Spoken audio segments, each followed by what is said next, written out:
So do you have, once you take the car back up to New York City and have the sort of official unveiling of the operational vehicle, are you going to be able to operate? It would be interesting. I guess what I'm saying is it would be interesting to give people that option so that when they come, into Central Park, they want to take a tour through the park, they have the choice of doing either the carriage or doing the antique car. And I think that then begins to sort of, weigh what people's attitudes are. Are you going to be given that opportunity, or does the vehicle just sort of sit then in static display until you get orders to build them, or the mayor says, okay, all the horses are out by, January 2016 or something? I've heard that idea from many people, the idea of sharing and letting, in essence, the marketplace decide. And again, it's in a way, it's easy to propose that. It might be difficult to implement. To me, it's a logical possibility. The problem is that when you're on the animal side of this, and I understand where they're coming from. These animals are in bondage, and every day that these animals have to live this existence, it's miserable. So we could talk about market dynamics, we could talk about choice, we could talk about comparing the two. But when you're on my client's side, which I understand, there's no option. Yeah. If it was up to them, they would have no. It's more important to remove the horses from Central Park than it is to even. They're working really hard to give a viable alternative, but that's not their ultimate goal. Their ultimate goal is to save these horses. So that's where the compromise might have to come on one side. The horses have to transition out, but the clients and the animal rights folks have to appease by allowing the horses to survive on a little bit longer. These are great questions. It should be part of the debate. It should be part of having everyone at the same table. Right now, unfortunately, I don't have a comment. I'm too busy making the best car I possibly can.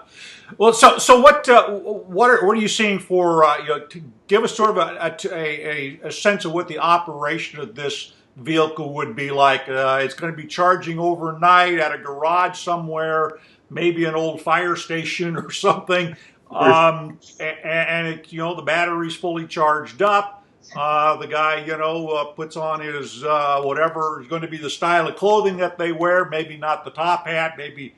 The goggles and the top hat was appropriate in that age as well. So right, yeah. So what would a typical day sort of look like? Does he have to sort of stop around noon and recharge? What do you see happening with respect to the actual operation of the vehicle as opposed to horses, for example?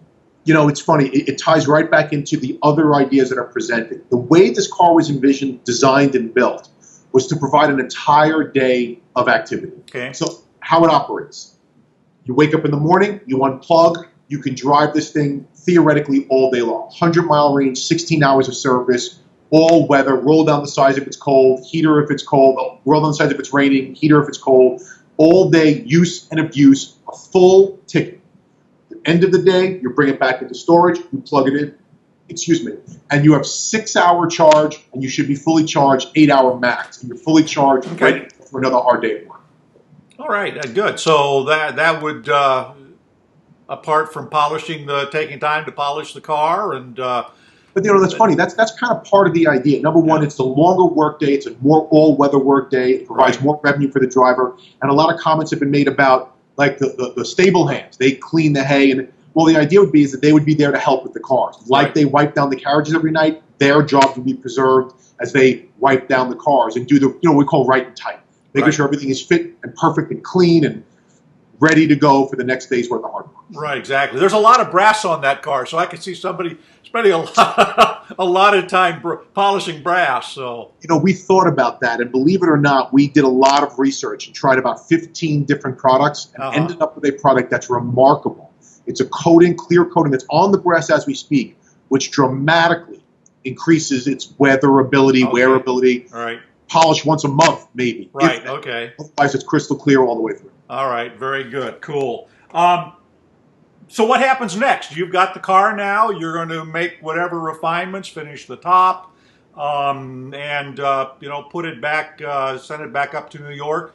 what happens then? Do you wait for orders, and if you get an order for 5 or 6 or whatever, who's responsible then for building the limited production line then? Indeed. Well, ultimately, this is a private endeavor, and the car is prototype done, and we're ready to go. So whether it's New York or Chicago is debating getting rid of the horses, Santa Fe, there was some terrible accidents in Georgia. This doesn't have to be a replacement for horses. It's for anybody that has a tourism business or wants to transport locals or tourists in style. So any place where the imagery is fitting, we can build for. Our first commitment's to New York City. They want them, they get them first. But tomorrow, if someone wants them for Old Town USA, we're ready to go. In terms of New York City, they have to get through this debate. They have to come to a conclusion. They call me, and then we're ready to go. And then ultimately, depending upon how it would unfold, the real minutia, how many would be ordered, how quickly would have to be delivered, we would then work to deliver on that. We would be the ones who would build it. We would want to open up a facility in New York proper, one of the 5 boroughs, to build them up there further, to create more jobs up there as well. Right. And that's what our plan always was. But right. In terms of us as a private endeavor with the car, we're ready to go for anybody who wants one of these vehicles. Yeah, well, that was one of the questions I had. Have you gotten any expressions of interest as a result of the New York Auto Show? From outside, a guy in Miami that wants to offer tours, or some other St. Louis, or wherever.